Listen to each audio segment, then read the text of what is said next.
Ok. Glória a Deus, gente. Deus seja louvado por mais essa célula. Hoje temos uma palavra poderosa. Quem vai estar ministrando os nossos corações será o Espírito Santo de Deus, através da vida do Roberto, do Beto, né, que tem nos acompanhado na célula.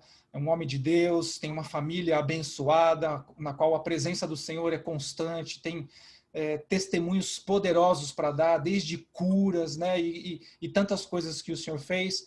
Então, nessa noite, nós teremos uma palavra que vai vir do trono de Deus para as nossas vidas. Beto, que Deus te abençoe, que o Senhor use a sua vida. Você tem autoridade, você tem a liberdade do Espírito Santo para trazer uma palavra que ministre aos nossos corações, que toque nas nossas vidas, em nome de Jesus. Beto, fica à vontade. Amém, amém, irmãos. Primeiro, eu agradeço a oportunidade de estar aqui novamente, levando uma palavra de Deus, né, para os nossos corações, porque cada vez que eu tenho essa oportunidade, eu também sou duplamente abençoado, no sentido de levar a palavra e de também receber a palavra. Acho que todos nós somos carentes da palavra, né? Então, para mim é realmente um motivo de alegria, e espero que essa palavra vá de encontro à necessidade do coração de cada um. A palavra não é minha, a palavra é do Espírito Santo, né? Eu tive até pouco tempo para estudar essa palavra, mas não sou eu que vou fazer, nem sou eu que vou falar, é o Espírito Santo que vai usar a minha vida para nos abençoar, né? Então, a palavra de hoje, o tema da palavra são as 3 realidades eternas, né? As realidades eternas da nossa vida, né? De quem nós somos como seres humanos, né? O que a Bíblia nos diz que são as realidades eternas que nós precisamos buscar e que nós precisamos completar nas nossas vidas, né? Então, a introdução, como eu falei aqui, né? Estamos falando do ser humano, estamos falando da vida, né? E para nós, eu tenho assim convicção de que a vida é uma bênção, a vida é uma dádiva, né? É uma grande oportunidade que Deus dá para que nós possamos vivê-la, né, da melhor maneira possível e principalmente da maneira que agrada ao Senhor, né? O propósito da nossa vida é que essa vida seja dedicada a Ele, né? As pessoas optam em seguir ou não, mas eu creio que esse é o plano original de Deus, né? Então a gente vê muitas pessoas que desesperadamente lutam pela vida, né? Hoje com essa situação de Covid, de pandemia, né? Eu tive uma situação muito próxima aí de uma pessoa que era o fundador da empresa que eu estava fazendo um trabalho e que hoje não está mais conosco, né? Faleceu há 2 semanas atrás por conta de Covid. E lutou pela vida dele, mas infelizmente foi a vontade do Senhor que ele não vivesse. E do outro lado nós temos pessoas que estão aí tirando a sua própria vida, né? Não são felizes, não são completas, têm muitas dificuldades e acabam por tirar a sua própria vida. Então, assim, a gente vive essa contradição, né? A vida, pessoas que veem a vida como essa grande bênção e pessoas que decidem abrir mão da sua própria vida, né? E isso eu vejo como a própria natureza do ser humano, né? Nós somos, né? Existem pessoas que consideram que nós somos seres dicotômicos, que nós somos compostos por matéria e imatéria, né? Ou material e imaterial, e também o tricotômico, né? Que é o que a gente vai estudar aqui, né? A classificação tricotômica, que nós temos o nosso corpo, a nossa alma e o nosso espírito. Então, as nossas necessidades, elas são referentes a essas 3 dimensões, né, da nossa existência. Então, essas 3 dimensões de corpo, alma e espírito.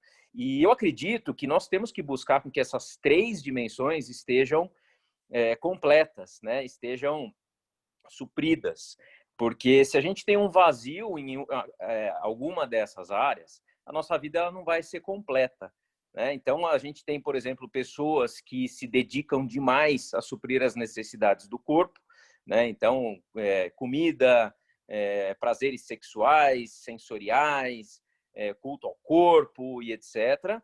Outros que buscam as necessidades da alma, né? A alma aqui é a psique, né? O nosso sentimento, o nosso ser interior, né? Então, amar, ser amado, ser aceito, ser admirado, ter relevância na sociedade. e e o espírito, né? Que o espírito a gente vai falar um pouco mais em seguida. Então, a mensagem de hoje é quando a gente fala dessas três realidades eternas que vão ser a base, né? A nossa experimentação para a nossa vida, né? Que vão trazer a vida abundante nessas três dimensões. Então, as três realidades eternas, elas têm a ligação direta com as três dimensões do corpo, da alma e do espírito. Então, eu vou fazer menção aqui da primeira parte, né, da primeira palavra, né, que vai dizer um pouco, né, dessas três dimensões, que está lá em 1 Coríntios, capítulo 13 e verso 13. Então, essa é uma palavra relativamente conhecida, vou dar alguns segundos aí para vocês procurarem. 1 Coríntios 13, verso 13. Então, se vocês puderem fazer um sinalzinho aí quando abrirem, só para eu saber. Ok. Então, a palavra diz: agora, pois, permanecem a fé, a esperança e o amor. Estes três. Porém, o maior destes é o amor. Então, isso é uma carta de Paulo, né, aos Coríntios. E aqui estão as três realidades espirituais da fé cristã. Então, ele fala: agora, pois, permanecem a fé, a esperança e o amor. Aí ele coloca vírgula, estes três. Então, estes três é o que está determinado pela Bíblia, que são as nossas realidades espirituais. É isso que é a baliza da nossa fé cristã, da nossa vida espiritual. A fé, a esperança e o amor. Né? Então, o que acontece? Nós vamos começar pela fé. Né? A fé, então, lembrando lá em cima que a gente falou, né, das três dimensões, corpo, alma e espírito. A fé, ela está ligada ao nosso espírito. Né? Então, em Hebreus 11, verso 1, ela diz o seguinte, a palavra de Deus diz o seguinte: ninguém pode crer... Desculpa. Ora, a fé é a certeza de coisas que se esperam, a convicção de fatos que não se veem. Então, essa é a definição da fé pela Bíblia, né? A certeza de que a gente tem em quem crer, né? E essa fé é a fé em Jesus Cristo, é a fé no Filho de Deus, né? Nós temos que crer, a fé é a gente crer na história dele, no legado dele, no motivo da vida dele. Né? A vida de Jesus, o motivo da vinda de Jesus, da criação da vida, né? A vida em carne, foi justamente para que nós tivéssemos a oportunidade de entender o que é um ser humano criado por Deus e que tem a sua vida dedicada ao serviço de Deus. E principalmente a questão do sacrifício de Jesus. Né? O sacrifício que ele fez na cruz foi por nós, foi para salvar os nossos pecados, foi para salvar a humanidade, para que nós tivéssemos acesso a essa salvação. Então, a salvação só vem por intermédio da fé em Jesus Cristo.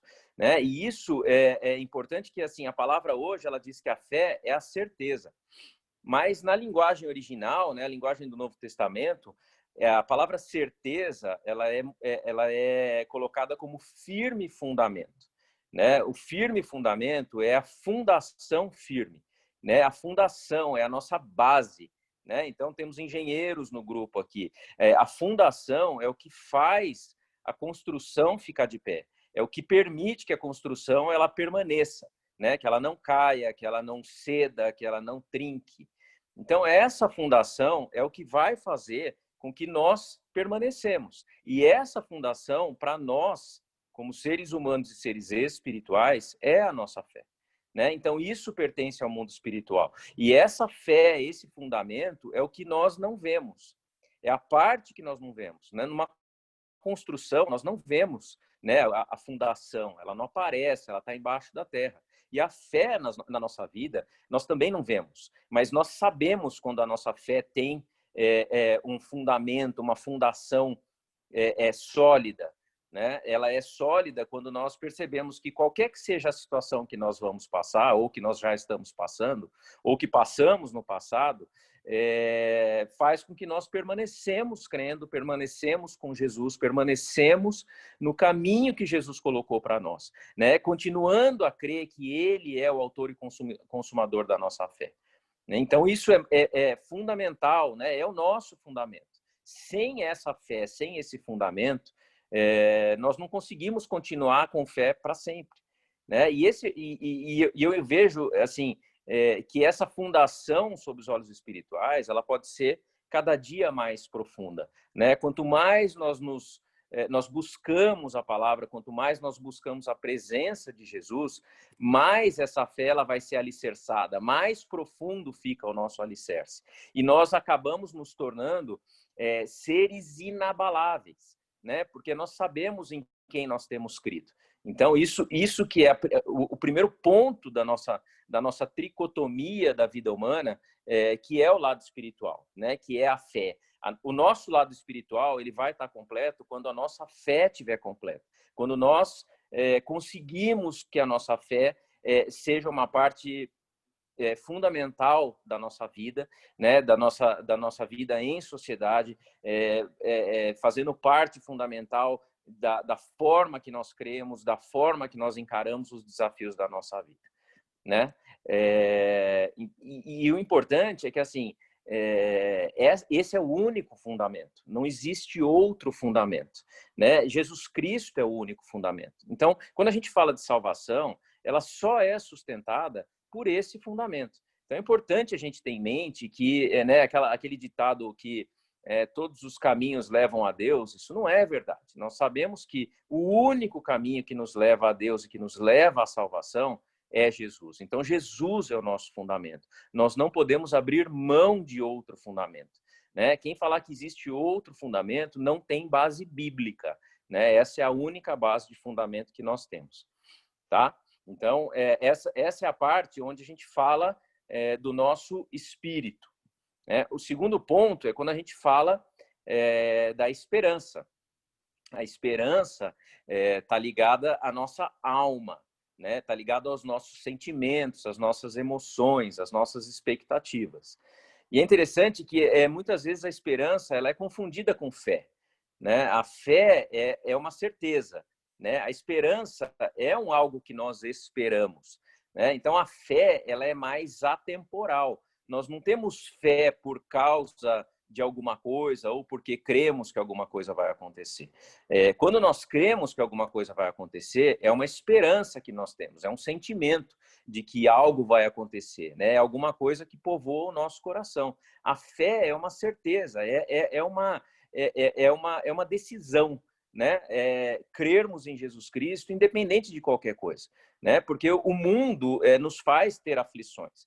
O mundo nos faz ter dificuldades, mas a gente, quando nós estamos alicerçados, nós não abrimos mão da fé. Do outro lado, né, e eu acho que assim, uma coisa complementa totalmente a outra, né, acaba se tornando um pouco de consequência. Quando nós temos muita fé, nós temos bastante esperança, né? Nós temos sentimentos, expectativas de coisas positivas, né? Então a esperança é uma atitude positiva que nós temos que ter, né? E interessante que assim é difícil também a gente pensar uma pessoa que tem muita fé, mas que não tem esperança. Não dá para as coisas viverem separadamente. Ao mesmo tempo que uma pessoa com muita esperança, mas sem fé nenhuma, em algum momento essa esperança vai cair, porque não existe o alicerce da fé, né? Então, mesmo que as coisas não aconteçam como a gente imagina, nós temos uma expectativa de bênção, né? Nós vivemos para isso, nós acreditamos que Jesus ele é poderoso para fazer de uma maneira sobrenatural nas nossas vidas, né? Que ele pode fazer muito mais do que nós pedimos e pensamos. Então, essa esperança que também nos faz mover, né? A esperança nos dá alívio, nos dá descanso. E interessante também que, assim, quando a gente tem alguma dificuldade, alguma necessidade, a gente fala muito sobre fé, né? Da gente ter fé. Mas a gente precisa ter essa esperança, né? Essa esperança nos dá um alívio, né? Essa esperança nos traz um descanso. Então, quando a gente sente que algo de bom vai acontecer, independente do tempo, é importante que a gente coloque esse sentimento, né, e essa expectativa de uma maneira que seja um alívio, que seja algo de como a gente buscar, de como a gente, principalmente, descansar, né? De como a gente vai esperar em Deus, e essa espera não vai nos causar ansiedade. Essa espera vai nos causar descanso, né? Então, como é que a gente vai ter descanso se a gente não tem fé? Ao mesmo tempo, a gente também não consegue descansar se a gente não esperar que as coisas vão acontecer, né? Então, em Filipenses 1:20, diz o seguinte: segundo a minha ardente expectativa e esperança de que em nada serei envergonhado, antes, com toda ousadia, como sempre, também agora, será Cristo engrandecido no meu corpo, quer pela vida, quer pela morte. Então, aqui ele está dizendo o seguinte, que nós temos uma ardente expectativa e esperança de que em nada seremos envergonhados. Então, quantas vezes nós estamos vivendo momentos de vergonha, momentos de situações tão ruins que a gente se sente envergonhado, a gente se sente diminuído, né? A gente acha que nós somos menos que os outros. Então, assim, isso acontece, isso é um sentimento que existe, né? Mas quando a gente tem essa esperança, essa expectativa, né, principalmente em Jesus Cristo, nós vivemos a certeza de que nós não seremos envergonhados. Pelo contrário, nós temos ousadia, né, de fazer, de avançar, e é a certeza de que Jesus Cristo vai ser engrandecido nas nossas vidas. Seja na nossa vida, seja na nossa morte. Porque o maior engrandecimento, o maior empoderamento de Jesus Cristo foi a morte, né? O objetivo da vida de Jesus foi a morte dele, né? E a morte não o venceu, né? A morte foi apenas a forma que Deus usou para dizer que ele era invencível, né? De que nada poderia o vencer. Então, eu creio que nós temos que ter isso na nossa vida, né? Essa certeza e essa esperança e expectativa de que forma nenhuma, de forma nenhuma o que nós estamos vivendo é para que nós sejamos envergonhados. Muito pelo contrário, muitas vezes a situação nos faz ir para baixo, justamente porque depois, a hora que Deus fizer um milagre na nossa vida, nós vamos ser exaltados, né? No bom sentido, exaltados pelo Senhor, e o nome do Senhor vai ser exaltado na nossa vida. Isso serve para testemunho, isso serve para impactar a vida de outras pessoas. Muitas vezes nós não entendemos o que está acontecendo conosco, né? Quantas situações difíceis, né? Eu vivi desemprego, perdas, traições, na minha vida profissional, mas na verdade, assim, eu creio que tudo está acontecendo para que o Senhor prepare uma situação de bênção, de testemunho. E a nossa vida, muitas vezes, não adianta a gente falar do testemunho de outros. Esse testemunho tem que ser vida, tem que ser parte da nossa experiência com Jesus. É diferente a gente dizer que nós passamos, né? Como o Carlos fez uma breve introdução aí, nós já passamos por muitas situações e nós já passamos por muitos milagres também, né? Então, até o pastor Lamartine contou que ele estava numa live com uma nutricionista e ela acabou falando da perda do filho dela, né? E o pastor se doeu com relação a essa situação, né? E eu e a Isabela, nós perdemos uma bebê, né? A nossa primeira bebê na gravidez, uma situação bastante difícil, enfim. Mas o Senhor foi fiel na nossa vida, porque a nossa alma doeu. Mas aí entrou em ação o fundamento da nossa fé. E a certeza de que, por mais que aquilo doesse na nossa alma, nós tínhamos a expectativa de que o dia seguinte seria melhor, de que aquela dor iria passar, de que aquele testemunho iria servir para alguém. E, principalmente, para que o nome do Senhor fosse glorificado na nossa vida, para que o propósito maior de Deus acontecesse na nossa vida. Muitas vezes a gente se apega numa situação, né, tão difícil de uma primeira gravidez. Mas hoje a gente olha com 2 filhas e a gente vê que o propósito de Deus era muito maior, porque aquele bebê tinha um problema sério de uma má formação, né? Que talvez fosse um bebê e uma criança que viveria muito pouco, viveria como um vegetal, e o Senhor tem planos maiores na nossa vida. Então, às vezes, a gente está com o nosso olho focado no que é a nossa perda. E, na verdade, o Senhor está falando, passa por essa experiência. Aumenta o seu fundamento, aumenta a sua fundação comigo. Se aprofunda na fé. aumenta a sua esperança, aumenta a sua expectativa, para que você possa viver o que o Senhor tem de melhor, para que nós possamos viver o propósito maior de Deus na nossa vida. Essa é a fé que nós temos que ter no nosso Salvador. Desculpa, essa é a fé que nos faz seguir. Essa é a fé que nos faz superar os desafios do dia a dia. E a gente vê assim que, né, quantas pessoas falam, né, que a vida está muito pesada, a vida está muito difícil, né? E esse alívio que a gente fala da nossa esperança, o alívio nos faz andar um pouco mais. Desculpe. O descanso nos faz andar até o fim, né? Então, o alívio nos dá um alívio imediato, mas esse descanso nos faz seguir até o fim da nossa caminhada. Esse descanso vem através da fé. Esse descanso vem através da esperança.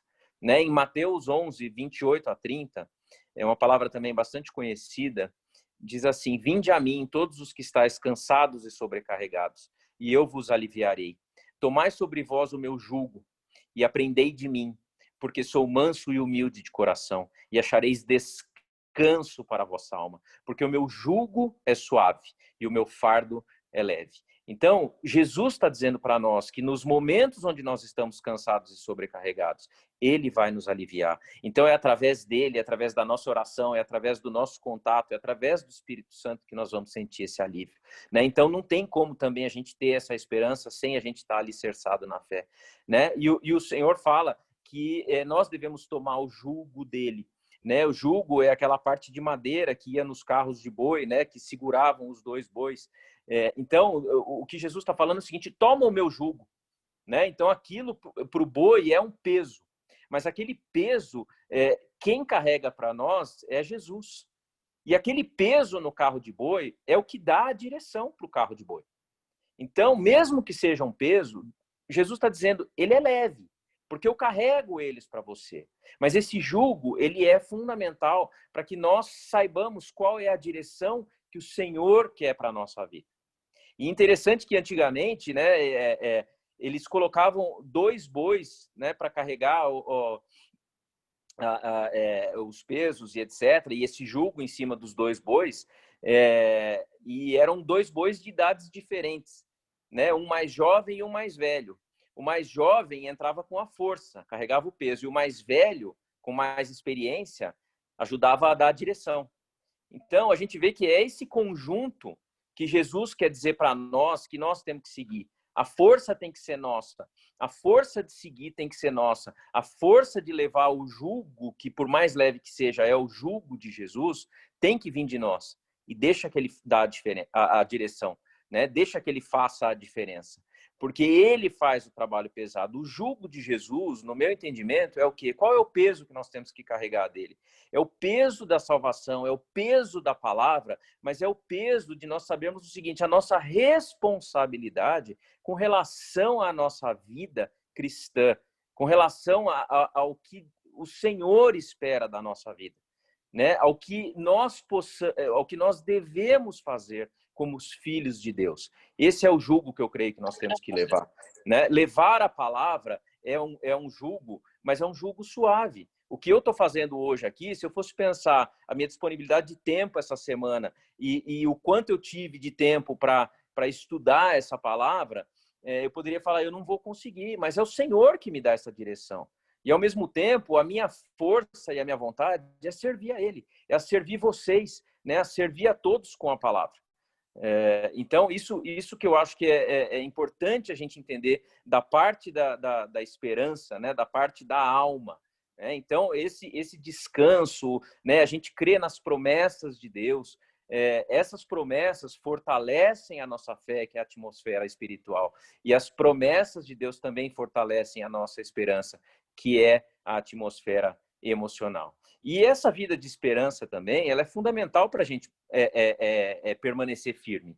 Né? É essa esperança que faz a gente ter alegria. É essa esperança que mantém a fé. É essa esperança também que mantém o amor. Né? Então, assim, as 3 coisas, elas, como eu falei no começo, elas têm que estar preenchidas na nossa vida, porque elas não vivem isoladamente. Né? A esperança é essencial. Então, né, tem aquele ditado, enquanto há vida, há esperança. Então, assim, você vê pessoas que quando perdem a esperança, elas começam a morrer por dentro, né? Eu vi uma vez um vídeo, né, de um trabalho missionário na África, em Angola, com crianças, crianças que não sequer conhecem a Jesus, né? E a pessoa lá, o missionário perguntou, né? Em Angola eles falam português. O missionário perguntou para um menino de 10 anos e falou assim: qual é a sua esperança? Ele falou: o que quer dizer esperança? Né? E o missionário perguntou: esperança é você crer, né, em uma vida melhor, né? O que você acha que vai acontecer de bom para a sua vida? E o menino respondeu: eu não tenho esperança. Então, isso é a maior tristeza que a gente pode ter, né? Não tem nada mais triste do que a gente não ter esperança, né? E não ter esperança significa não ter fé. Então, hoje a gente, né, tá vendo toda essa campanha do Setembro Amarelo, né, suicídio, pastores, né, cometendo suicídio, pessoas cometendo suicídio.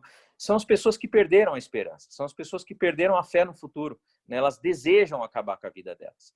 Então, a gente, graças a Deus, a gente não precisa ficar sem esperança, né? Em 1 Tessalonicenses 1:3, diz assim: recordando-nos diante do nosso Deus e Pai da operosidade da vossa fé, da abnegação do vosso amor e da firmeza da vossa esperança em nosso Senhor Jesus Cristo. Então veja que essa palavra traz de novo, né? Recordando-nos da operosidade da nossa fé. Então estamos falando de fé, estamos falando do espiritual, da abnegação do vosso amor, que é o terceiro item que nós vamos entrar agora.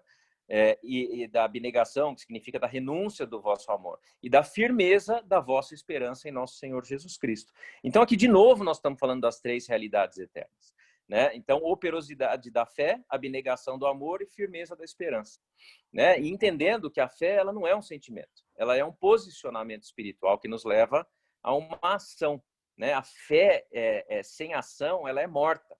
Né? A fé precisa ser expressa por obras. Não adianta a gente dizer que tem fé, mas se a nossa vida não gera um fruto, não gera uma ação, não gera uma obra, não gera um algo que a gente possa reconhecer como sendo fruto da nossa fé. Então, Gálatas 5, no verso 5, diz: porque nós, pelo Espírito, aguardamos a esperança da justiça que provém da fé. Porque em Cristo Jesus, nem a circuncisão, nem a incircuncisão tem valor algum, mas a fé que atua pelo amor. A circuncisão, a incircuncisão, não significa nada, era apenas um símbolo daquela época. Mas a fé atua pelo amor. Né? A característica expressa da fé são as ações. A esperança, ela precisa ser firme. Ela é firme, ela é dura, ela persevera. Né? Então, a esperança é o resultado imediato de quem nasceu de novo. Né? Como que nós nascemos de novo? Quando nós aceitamos a Jesus como nosso único suficiente Salvador e quando nós despertamos através de uma opção própria para uma nova vida, né? Para a nossa vida com Cristo.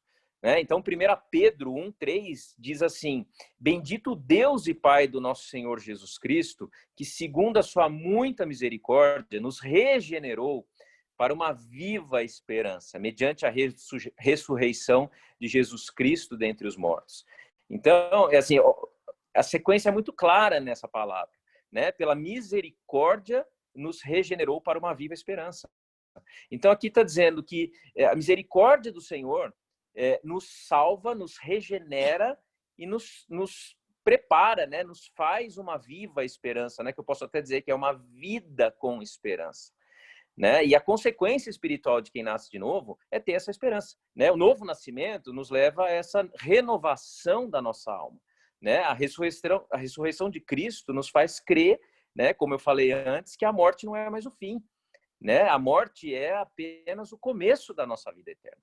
Né? Então, Paulo diz, né, que se Cristo não ressuscitou, então é vã a nossa fé. Né? Se nós não cremos nisso, então essa fé em Jesus Cristo, ela não faz sentido, né? Ela não tem valor, né? Por isso que ele fala, né, na outra palavra de circuncisão e incircuncisão. Não é isso que vai definir a nossa salvação, não é isso que vai definir a nossa fé e de que forma nós cremos, né? A gente não nasce de novo para uma teologia, né? Para uma teoria, né?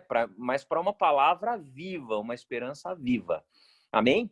E o terceiro ponto, né, que é o amor, né, que é quando a gente fala do corpo, o amor abnegado, né? O amor renunciado, no sentido de que o amor, a gente sempre pensa o amor para nós mesmos, né? Nós pensamos nas nossas emoções, nós pensamos, né, no amor que nós sentimos, nas emoções, né, na alegria, na tristeza, mas o amor aqui, o amor abnegado, é o amor renunciado, quando o amor é muito mais pelo outro, né? Ele sai de nós mesmos e vai pelo outro, né? É o amor não egoísta, né? Porque é muito fácil a gente amar a nós mesmos, amar as pessoas que nos são queridas, né? Mas é quando a gente consegue fazer com que o nosso amor seja transferido para outra pessoa, é quando eu creio que é o amor que vem do Senhor,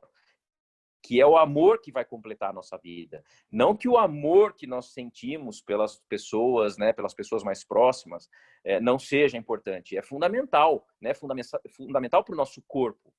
Mas é fundamental também, né, e quando a gente fala de fé e de obras, a gente não consegue nenhuma obra, nenhuma ação e nenhum resultado pela fé se nós não amarmos, né? Quanto que a gente consegue amar mesmo quem não nos ama, né? O quanto a gente consegue deixar de pensar em nós mesmos e nos doermos pelo próximo, né? Quanto nós conseguimos deixar de ser prioridade para nós mesmos e pensarmos numa pessoa que está sofrendo, né? Então, posso dar um exemplo muito próximo para mim, né? Que foi eu estava fazendo um trabalho de consultoria nessa empresa, né? E acabei saindo por conta da pandemia. E a filha do dono, né, do fundador, me chamou de volta, porque o pai dela estava internado, estava em estado grave de Covid, e ele acabou falecendo. E a forma que ela me chamou, né, o carinho que ela teve comigo, e a necessidade dela, aquilo me doeu. Então, assim, se ela não pagasse nada para mim, provavelmente eu iria também. Não era nem meu sonho, não era o que eu desejava para a minha vida, né, profissional. Eu achava que aquilo era um projeto que já tinha parado, entendeu? Mas eu senti o quê? Eu senti o amor por aquela família. Eu senti na minha carne aquela necessidade. Eu senti que era muito maior do que eu dar o meu amor para aquela família através do meu próprio trabalho, né? Então eu renunciei ao que eu achava que era a direção natural para a minha vida, para que eu pudesse, através do meu trabalho, amar as pessoas que ali estão. E eu posso dizer para vocês que eu tenho recebido muito em troca. Não financeiramente, mas de estar ali de volta, de ver as pessoas felizes com a minha volta, de ver que, de alguma forma, a minha vida, né, e pela misericórdia de Deus, e humildemente eu digo isso, mas que a minha vida, de alguma forma, impactou as outras pessoas. Então, você vê que as pessoas estão felizes porque você está ali, significa que antes de eu sair, eu consegui transmitir algum tipo de amor, algum tipo de sentimento. E essas pessoas se sentiram abençoadas por isso. E aí a gente volta na fé, onde a gente pensa o seguinte: esse amor é justamente porque a gente quer levar a fé, a gente quer levar a palavra, a gente quer fazer com que as pessoas creiam, a gente deseja que as pessoas sigam o mesmo caminho que a gente está seguindo, né? A gente só consegue dar para os outros o que a gente acredita, né? Então eu acredito muito no que eu creio, eu acredito muito no que Jesus pode fazer. Então, mais do que nunca, eu estar naquele lugar significa eu poder dar mais de mim através da fé, eu poder falar mais do amor de Jesus, né? Então, isso é quando o amor sai de nós, o amor passa a não ser apenas nosso, apenas o nosso coração, e ser dos outros, né? É quando a gente se dói mesmo, né? Quantas vezes a gente pensa assim, uma pessoa está precisando, né? Está na rua ali, e você fala, como é que eu vou ajudar se eu estou passando por necessidade? É essa hora que Jesus está querendo saber onde está o teu amor. É essa hora que Jesus está querendo saber onde está o seu coração. É aquela hora que você fala o seguinte: eu não vou pensar em mim, eu vou pensar em abençoar a vida do outro, que provavelmente está precisando muito mais do que eu. E a certeza e a esperança de que o Senhor não vai nos abandonar. Que o que a gente abençoar aquela pessoa, do que a gente abençoar, como diz a Bíblia, nós abençoarmos os pequeninos, né, os pobres, os necessitados, nós estamos ganhando no céu com Deus. É quando o nosso amor é muito maior pelo próximo do que por nós mesmos, né? E é esse amor que é uma realidade que toca esse mundo físico, né? Esse amor de Deus que faz com que ele deixe de ser uma dimensão eterna para ser uma dimensão temporal, ou seja, né, Jesus era um homem, ele veio num tempo e fez com que o amor de Deus afetasse essa dimensão física, né? Onde as pessoas que viveram na época de Jesus foram tocadas por ele. Né? As pessoas elas sentiram o que era o amor de Jesus. Nós não tivemos essa dádiva, né? Essa grande bênção de estar naquele mesmo momento. Mas nós podemos sentir esse amor. E é esse amor que nós sentimos que a gente não pode guardar para nós mesmos. É esse amor que tem que sair de nós e ser transmitido para o próximo. Né? E a gente sabe que quando a gente ama, né? Eu vejo pelas minhas filhas, né? Quando a gente ama, as crianças são melhores, as pessoas são melhores. Né? Eu vejo lá onde eu estou trabalhando, são pessoas muito simples. Né? Pessoas que ganham salário mínimo, mas um pouquinho de atenção que você dá para elas faz toda a diferença, porque a vida delas já é muito difícil, né? Então, de repente, uma pessoa que está num posto mais alto, numa posição de mais responsabilidade, descer ali e conversar com elas de igual para igual e sentar na mesma mesa, essas pessoas se sentem amadas, essas pessoas se sentem impactadas. E é esse amor que não vem de mim, esse amor que vem de Deus, que vem, né, que age através do Espírito Santo. Né? Então, a gente cria uma atmosfera melhor, uma atmosfera onde assim, é como um ganha-ganha. Né? Onde as pessoas, através da sua vida, passam a sentir essa esperança, onde você passa a ser uma base, né, um foco para dispersar essa esperança, para você expressar, né, essa esperança, essa palavra de conforto, essa palavra de amor. Né? Então, em João 15:13, diz assim: ninguém tem maior amor do que este, de dar a alguém a própria vida em favor dos seus amigos. Né? Então, é exatamente o que eu estou falando aqui para vocês. E em Romanos 5:8, ainda diz assim: mas Deus prova o seu próprio amor para conosco pelo fato de ter Cristo morrido por nós, sendo nós ainda pecadores. Né? Então, esse é o amor abnegado, é o amor onde a gente renuncia, onde a gente deixa de pensar na nossa vida como prioridade. Né? E esse é o amor de Jesus. E é esse amor que eu quero, é esse amor que eu busco, é esse amor que eu quero dizer para o mundo que hoje habita na minha vida, através da fé. Né? Esse amor abnegado. É interessante que, assim, né, o abnegado, né, até isso for o pastor Lamartine, que não fala o grego, mas ele falou, né, que a palavra que significa o amor abnegado é a palavra grega kopos. E essa palavra, ela se traduz como alguém se esforçando, né, alguém que está exausto, que trabalhou muito duro. Né? Então, assim, é esse amor que trabalha, esse amor que é incansável, esse amor que não olha e fala o seguinte: não, é difícil, é muito duro. Não, é o amor que a gente precisa ter, é o amor que a gente tem que ter sempre. É essa atitude, né? Essa atitude de amor que leva à ação, né? Essa atitude de amor que nos leva a dividir com os outros o que nós temos. Né? Que nos leva a sair dessa zona de conforto. Eu estava numa zona de conforto, eu saí da minha zona de conforto. Né? E eu estou recebendo muito mais do que eu esperava, né? Porque muitas vezes a gente acha que a gente vai receber dinheiro no trabalho, mas se a gente receber reconhecimento, a gente receber amor de volta, a gente receber a sensação de que podemos fazer alguma diferença num lugar, isso vale muito mais do que qualquer coisa. Né? Então, a gente tem que ter esse olho de amor, esse olho de tocar os outros, esse olho de olhar para os que ninguém olha. Né? Então, assim, a Bíblia diz que, né, Deus amou o mundo de tal maneira que deu seu Filho unigênito. Né? Esse é o maior amor. Né? Então, assim, é esse amor que eu quero buscar. Né? Acho que entrou algum áudio aí. Enfim. Então, para a gente concluir, então nós falamos de 3 dimensões, né? Essas dimensões que são eternas, as dimensões que a gente precisa para ter a nossa vida humana completa, né? O corpo, alma e espírito. Então, para o espírito, a fé, para a alma, a esperança, e para o corpo, o amor abnegado, o amor renunciado. Então, essa que era a palavra que eu queria levar para vocês. Desculpa se de repente ficou muito longo ou se eu falei muita coisa ao mesmo tempo, mas é porque era bastante coisa para falar, né? E que tenha abençoado a vida de vocês da mesma forma que abençoou a minha própria vida, né? Porque é uma bênção a gente poder falar de uma palavra que, graças a Deus, a gente pode viver, né? Eu, né, pela misericórdia do Senhor, eu posso viver essa palavra nesse momento.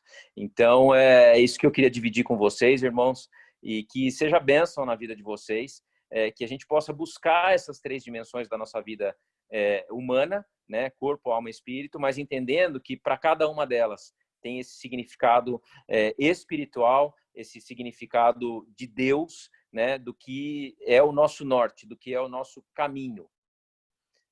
Amém?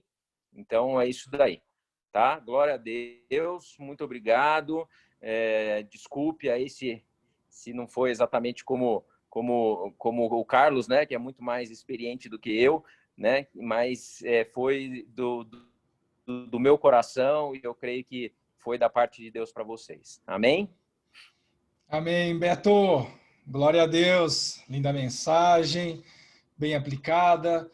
E eu queria só complementar uma coisinha antes de você orar, né? Porque afinal de contas você trouxe a palavra, então eu quero que você ore também especificamente por essa palavra nas nossas vidas, né? Mas você leu um texto para a gente que disse isso, né? Agora, então ficam a fé, a esperança e o amor, estes 3. Mas destes, o amor é o maior, né? E eu fico imaginando a seguinte situação. Hoje, a palavra de Deus diz que nós vemos como se fosse por um espelho, mas em breve, né, nós veremos então face a face. O que significa isso? A fé que nós temos hoje, o fundamento que nós temos hoje, estará diante dos nossos olhos, que é Cristo Jesus, ele é o fundamento. A esperança, né, que hoje nós temos aqui, estará totalmente tratada diante do Senhor Jesus.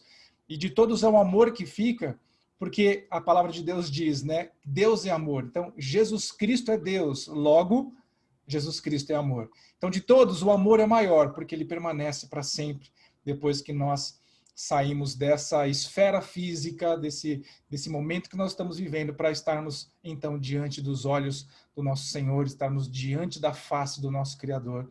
Amém? Então, Beto, queria que você orasse especificamente por essa ministração e o que essa ministração significa nas nossas vidas, como isso pode acrescentar da parte de Deus nas nossas vidas.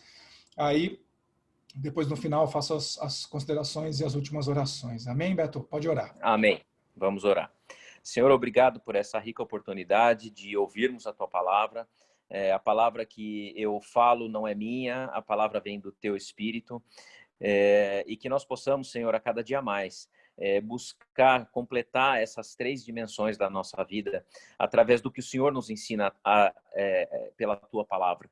Né, que nós possamos ter uma fé alicerçada, né, uma fé com uma profundidade cada dia maior, né, e que nós possamos ter uma esperança, Senhor, que dias melhores virão, que a nossa alma possa estar completa, Senhor, com o que vem de melhor de Ti, e que o nosso corpo, Senhor, possa ser, né, o templo do Teu amor, o templo do Teu Espírito Santo, e que esse amor seja transbordante, Senhor, não apenas na nossa vida, mas que nós possamos impactar a vida de muitos, Senhor. Esse é o nosso propósito. Nós não temos outro propósito na terra, Senhor, a não ser Te servir, e Te servir através do amor, porque o Senhor é o próprio amor, né? Esse amor que nós sentimos quando nós entendemos o Teu sacrifício na cruz, quando nós entendemos que o Senhor deu a Sua vida por nós. Talvez nós, como seres humanos normais, não poderíamos fazer tal sacrifício por ninguém, né? Mas o Senhor fez esse sacrifício por nós. Então, cada dia mais, Senhor, que nós possamos viver, né, alicerçados na fé, Senhor, com toda a esperança, Senhor, no Teu consolo, Senhor, porque o Senhor é o nosso amigo, Pai, e que o Teu amor, Senhor, seja transbordante nas nossas vidas, para que outras vidas, Senhor, venham a Te conhecer e venham a ser impactadas por Ti, Senhor. Em nome de Jesus, Pai, eu Te agradeço, Senhor, e que essa palavra fique viva, Senhor, nos nossos corações a cada dia, Senhor, como uma direção, Senhor, espiritual para nós. Pai, em nome de Jesus Cristo, eu Te agradeço. Amém.